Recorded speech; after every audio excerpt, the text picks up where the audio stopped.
Allô.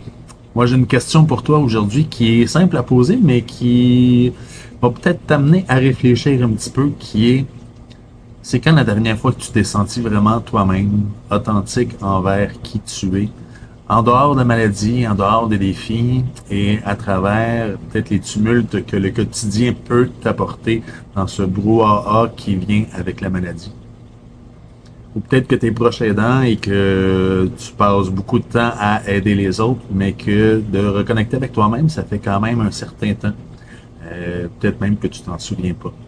Et pourtant, c'est non seulement important, c'est essentiel de pouvoir se ressourcer, question de mieux pouvoir accompagner et d'être vraiment présent pour la personne que tu accompagnes.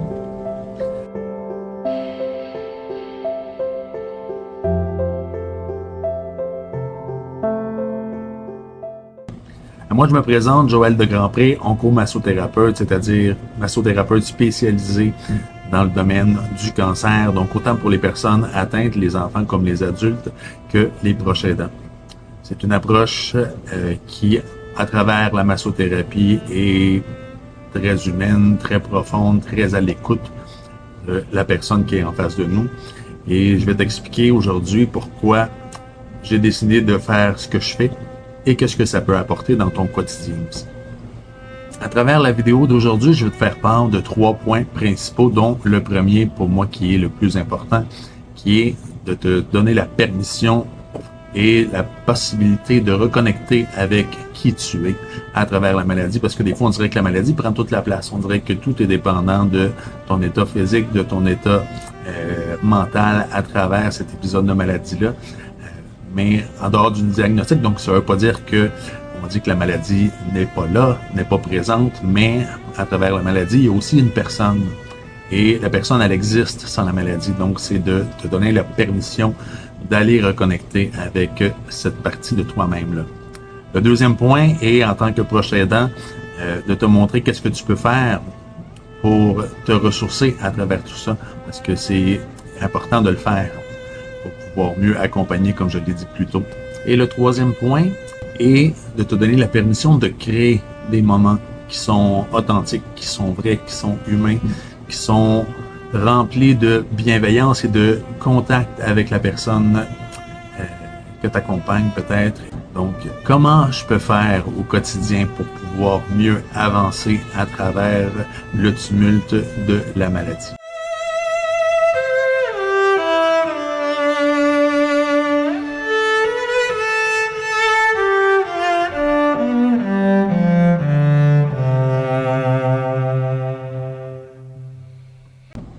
Donc, premièrement, mon parcours en oncomassothérapie, je veux dire que ça a commencé de façon très personnelle, à 2 niveaux en fait. Moi, je suis massothérapeute depuis 2012 et puis, au fil du temps, j'avais soit des connaissances, soit des collègues de travail qui ont eu des diagnostics et j'avais en sourdine cet intérêt-là pour tout ce qui était le cancer, comment on peut aider ces gens-là en tant que proche aidant, en tant qu'ami et tout ça.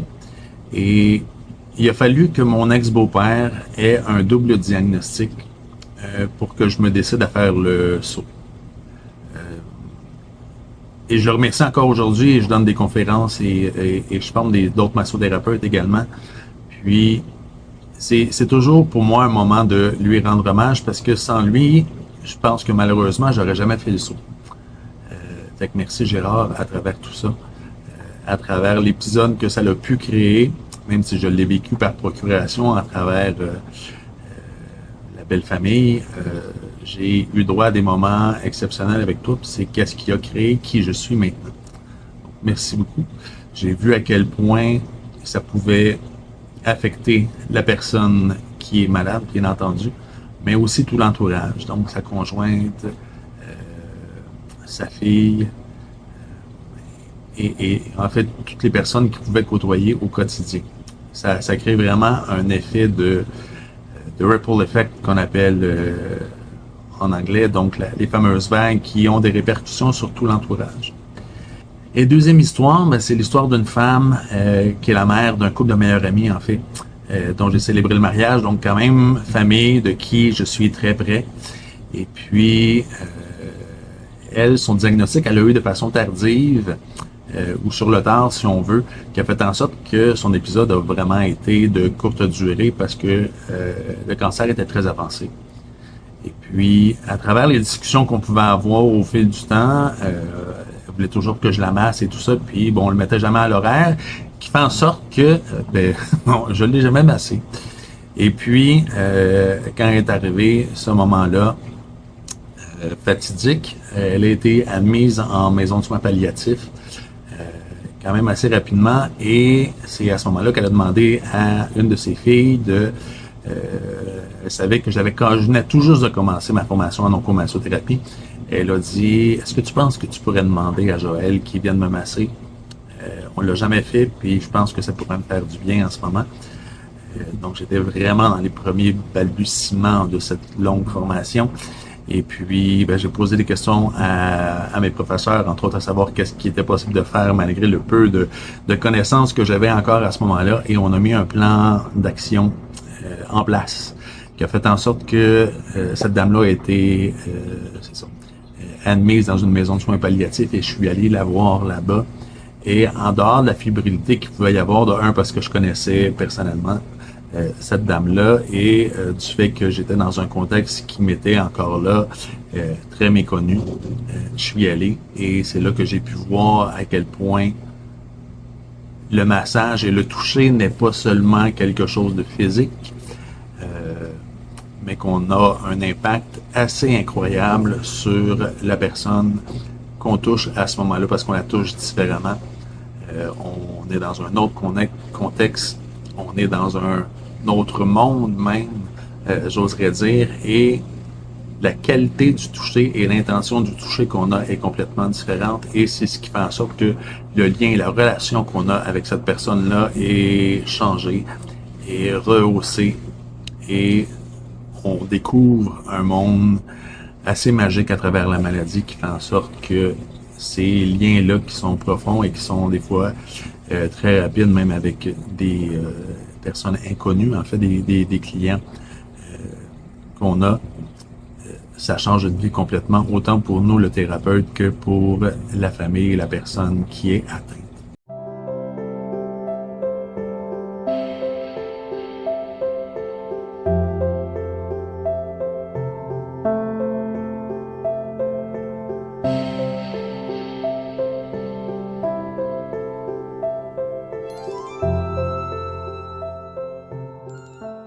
Et à travers tout ça, à travers mes expériences depuis le temps, j'ai continué d'être curieux par rapport à la maladie, qui est une famille de maladies en fait, parce que Dieu sait qu'il existe un nombre incalculable de cancers maintenant, même si la base de tout ça se ressemble beaucoup. Donc beaucoup d'apprentissage sur la maladie, beaucoup d'apprentissage sur comment accompagner ces gens-là, donc autant dans mon parcours en massothérapie que je fais beaucoup de lectures, je regarde des documentaires, je regarde des films, je m'intéresse à plein de choses qui se fait sur le sujet, question de mieux pouvoir accompagner ces gens-là et vraiment de se donner la permission en tant que thérapeute et en tant que personne malade d'aller dans ce toucher-là très unique, très humain, très vulnérable aussi parfois, qui donne place à des moments qui sont juste indescriptibles et qui nous remplissent énormément. De créer des moments qu'on prendrait pas le temps de créer en temps normal et d'avoir un impact sur l'un l'autre.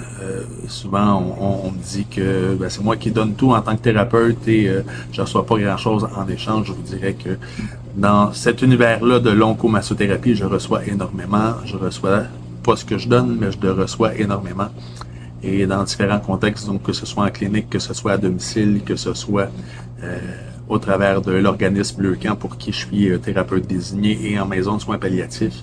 J'ai des expériences vraiment enrichissantes et qui me transportent et qui m'animent à aller plus loin. Et c'est aussi pour ça que je donne des conférences et que je forme des massothérapeutes à ce niveau-là.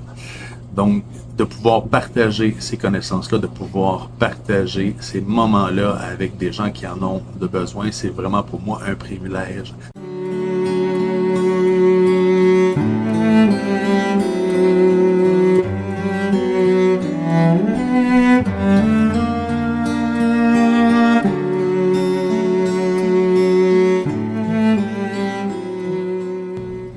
Donc, à travers tout ça, ma mission est quand même merveilleuse et simple et complexe à la fois. En ce sens que autant pour la personne qui est malade que pour possiblement le proche aidant, je suis là pour créer une bulle qui va être vraiment à l'image de la personne, de pouvoir reconnecter avec elle en dehors du contexte de la maladie ou en dehors du contexte de l'accompagnement de la personne qui est malade. Donc, de prendre un moment, peu importe la durée, il y en a pour qui ça sera plus court pour cause de santé ou cause de temps. Donc, à partir de 30 minutes ensemble, et ça peut aller jusqu'à 2 heures, peu importe. On regarde c'est quoi les besoins, on regarde comment je me sens aujourd'hui. Moi, j'ai appris à changer mon vocabulaire aussi à travers tout ça. Donc, la fameuse phrase de comment ça va, c'est comme je la pose plus. Je la pose, mais en fait de façon différente. Ce que je demande autant aux personnes qui sont malades qu'aux proches aidants, c'est comme hey, aujourd'hui, est-ce que c'est une bonne journée? Ça veut aussi dire que je prends en compte le fait que on n'est pas dans un monde optimal parce que la maladie est là, parce que c'est ardu, parce que c'est fatigant. Autant d'être malade que de prendre soin de quelqu'un d'autre. De revoir sa gestion de notre quotidien, de revoir notre gestion de nos émotions aussi à travers tout ça, parce qu'on va se le dire, c'est quand même une bulle où la charge émotive est très présente et où il y a des hauts et des bas. C'est loin d'être lourd en tant que tel, des fois ça l'est, mais c'est principalement une bulle où on a besoin d'aller connecter avec ses émotions. Puis des fois, on n'a pas le goût parce qu'on n'a pas le goût de se sentir vulnérable, parce que c'est pas le fun d'être vulnérable. Mais d'être dans un contexte où on est dans un environnement contrôlé et sécuritaire avec le thérapeute, ça peut prendre certaines minutes de temps en temps, mais après un moment, quand on se donne la permission, parce que si vous ne donnez pas la permission, moi à la base, je peux pas vous apporter autant que qu'est-ce que je voudrais vous apporter, mais si on ose aller dans cette place-là qui est peut-être moins le fun, et de se reconnecter avec soi-même parce qu'on a quelque chose à s'apporter et on a quelque chose à apporter aux autres aussi. Donc, c'est le moment de parler des 3 sujets dont je vous parlais en introduction de vidéo. Et je vais commencer par le premier qui, pour moi, est aussi le plus important et qui s'adresse aux personnes qui sont atteintes d'un cancer et maladies graves, en fait. On aborde un petit peu tout ça dans ma spécialisation. Donc, de se donner la permission de reconnecter avec soi-même. Et reconnecter avec soi-même, ça veut dire quoi? Ben, c'est d'être tout à fait honnête, en fait, avec qui on est. Donc, de voir peut-être des lacunes qu'on peut avoir dans notre vie, dans notre façon de voir les choses et tout ça. C'est pas une question de se taper sur la tête, c'est de dire hey, c'est ça qui est ça. Puis si je suis assez honnête avec moi-même pour voir qui je suis, ben ça va m'aider aussi à avancer. De pas être dans le déni de quoi que ce soit. D'être dans l'acceptation, même si c'est parfois difficile, mais d'être aussi dans l'acceptation qu'on a des forces. Hein, il y a des choses qui nous démarquent dans qui on est, dans la façon d'interagir avec notre entourage et tout ça. Et ces forces-là font partie de nous-mêmes. Et à travers la maladie, qui prend beaucoup de place généralement quand on est aux prises avec elle, c'est qu'on oublie ces forces-là. Et à travers les soins, les services que j'offre, autant en clinique à domicile ou même en institution quelconque de santé, établissement de santé, de pouvoir renouer avec ces forces-là. Non, ça rend pas la maladie moins grave, quoi que ce soit, mais ça nous aide à passer au travers. Et à travers les années où je travaille en oncomassothérapie, je lis plein de choses, je vois plein de choses, et il y a plusieurs idées contradictoires aussi qui sont là par rapport au traitement, par rapport à la façon de gérer tout ça. Mais là où, si je reviens à la base de ce qui est important pour moi, c'est que oui, la maladie est là, il y a différentes façons de l'adresser et tout ça. Et on la fera pas disparaître en claquant des doigts non plus, cette maladie-là. Mais si, à travers tout ça, à travers notre expérience de la maladie, on peut rendre le processus plus agréable, donc d'en faire ressortir directement ou indirectement des points positifs, ben faisons-le. Vous avez des forces à l'intérieur de vous en tant que personne atteinte d'un cancer, que vous soyez au début de l'épisode, à la fin en rémission et tout ça, et tant mieux si vous êtes en rémission, ce sont de bonnes nouvelles et il y en a de plus en plus. Donc il n'y a plus ce gros nuage-là au-dessus de nos têtes quand on reçoit un diagnostic de cancer, parce que c'est pas aussi noir que ça pouvait l'être, ne serait-ce qu'il y a 20 ans. Donc, il y a plein de possibilités maintenant. Et si on peut aider à améliorer cette qualité de vie-là à travers les traitements qu'on reçoit, ben c'est génial. Et c'est une des choses que l'oncomassothérapie peut apporter, justement. De se redonner une place. Peu importe la durée que ça va prendre, que ce soit un court rendez-vous de 30 minutes parce que le corps est pas capable d'en prendre plus ou parce qu'on n'a pas le temps, de prendre ce moment-là pour soi en étant dirigé, en étant chouchouné, si on veut. C'est possible de se sentir mieux à travers cette maladie-là. Deuxième sujet chaud, pour les proches aidants, qui donnent, et qui, malheureusement, passent souvent en dernier dans leur propre horaire. Et c'est tout à fait légitime, et c'est tout à fait compréhensible de faire les choses de cette façon-là, tout dépendant du nombre de proches aidants aussi qu'il y a autour de la personne qui en a besoin. Quand on est seul proche aidant, c'est pas toujours évident de faire l'équilibre dans tout ça. Mais même quand il y en a plusieurs, il y en a souvent un qui prend plus de place. Et c'est pas nécessairement ceux qui ont le plus de temps et ceux qui ont plus les capacités de le faire. Souvent, on se retrouve dans cette situation-là, dans ce rôle-là de proche aidant, malgré nous. Et il y a plein de choses qui viennent bouleverser tout ça parce qu'il peut y avoir la culpabilité de ne pas le faire si on nous le demande ou quoi que ce soit, ou d'y aller un peu par obligation, en ce sens que si je le fais pas, qui va le faire? Et donc on se met cette pression supplémentaire-là, alors qu'on en a déjà pas besoin à la base, parce qu'il y a plein de choses à adresser, des commissions à faire pour la personne, de prendre soin de cette personne-là. Au niveau physique, c'est déjà exigeant. Au niveau mental, ça l'est encore plus. Au niveau émotionnel, c'est un vrai casse-tête des fois. Donc, de prendre un moment qui est souvent pas facile. Et même, ça m'est arrivé de voir des personnes atteindre qui payaient des certificats cadeaux ou qui payaient des services de quelqu'un qui est proche aidant parce que elle voyait que le proche aidant, la personne proche aidante ne le ferait pas pour elle-même. Et c'est terriblement important de le faire. De un, pour se ressourcer. Et oui, il y a d'autres façons de se ressourcer. Je vais en parler dans le 3e bloc. Mais souvent, on passe en dernier, comme je le disais, quand on est proche aidant. Donc, le peu de temps qu'on peut avoir de libre, on le donne à la personne qui en a besoin. Mais nous, comme si c'était pas important, comme si on était pour récupérer plus rapidement, on se dit, je le ferai quand cet épisode-là sera fini. Et des fois, l'épisode dure pas longtemps, puis tant mieux. Mais, tu sais, quand on se fait l'idée que l'épisode va durer peut-être 2-3 mois, mais que ça fait 1 an et demi qu'on est en train de nager, puis qu'on est un peu essoufflé, puis que le rivage est rendu loin, parce on s'est pas rendu compte à quel point on a pataugé depuis 1 an et demi, c'est le temps de prendre soin de soi, avant que on se sente trop essoufflé, justement. Et la massothérapie, avec l'écoute corporelle et l'écoute des besoins émotifs que vous pouvez avoir, c'est là pour ça. Donc, prenez le temps de le faire. Pour vous et pour la personne qui en a besoin, parce que vous allez être plus rassuré. Vous allez être plus en contact avec qui vous êtes pour pouvoir mieux accompagner par la suite.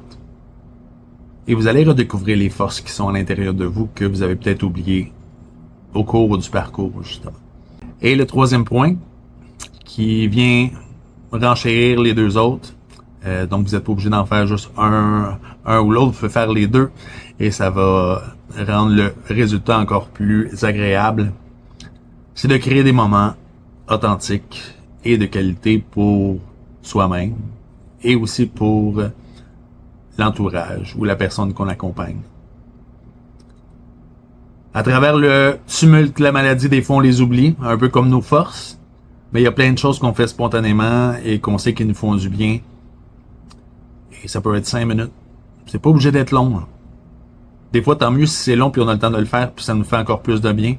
Mais de prendre 5 minutes pour soi dans une journée, et même pour plusieurs personnes qui n'ont pas à gérer la maladie, c'est rare quelqu'un qui prend 5 minutes pour soi, là, de façon tout à fait unique et tout à fait, il y a personne d'autre qui rentre dans ma bulle pendant ce moment-là. C'est du moment pour moi, je fais ce que je veux, peu importe si ça a de l'air quétaine, peu importe si ça a de l'air fou, je le fais pour moi. Il y a plusieurs personnes qui le font pas au quotidien. Mais ça n'a pas besoin d'être fou. Ça peut être de prendre un bain. Hein, de prendre un bain où on a l'impression que il y a personne autour, c'est nous avec nous-mêmes. On peut se dire, on peut se remémorer tous les souvenirs qu'on veut. On peut rêvasser à travers tout ça. Parce que l'eau chaude est réconfortante, parce qu'en même temps, on a le toucher qu'on se fait à soi-même, hein, que ce soit les épaules ou quoi que ce soit, puis on est en train de juste se laver. Ce contact-là qu'on a avec nous-mêmes, que personne d'autre peut nous offrir de cette qualité-là, et profitons-en. Si c'est pas un bain, ben ça peut être de dire « Ah, moi je m'en vais dehors, aller profiter du beau temps, aller profiter de la nature, parce que la reconnexion avec la nature nous aide souvent à faire l'introspection nécessaire pour reconnecter avec soi-même et de découvrir tout ce qu'il y a de beau à travers, dans le premier filtre qu'on a, de voir tout ce qui va pas bien. Mais il y a plein de beauté aussi à travers tout ça, et ça peut nous permettre de reconnecter avec qu'est-ce qui nous alimente, qu'est-ce qui nous allume. Ça peut être de la musique, hein?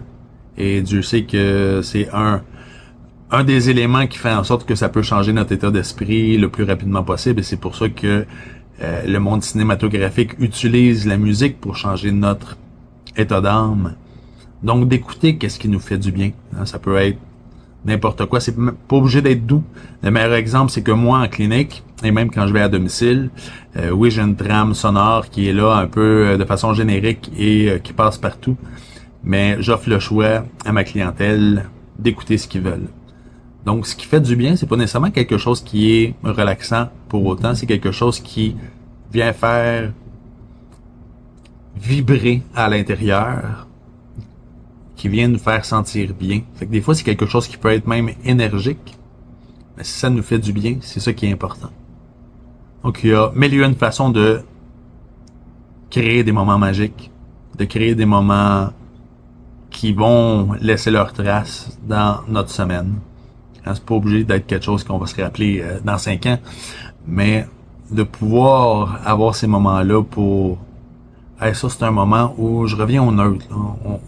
On sort de la négativité et au minimum, je reviens au neutre. Dans le meilleur des cas, je vais devenir quelqu'un qui est resplendissant de reconnaissance, de force, de positivisme et tout ça. Donc, c'est toutes des choses qui sont possibles de faire, qui sont faciles à faire, mais qu'on prend souvent pas le temps consciemment de faire. Donc, c'était le troisième aspect pour aider à améliorer le quotidien à travers l'épisode de maladie.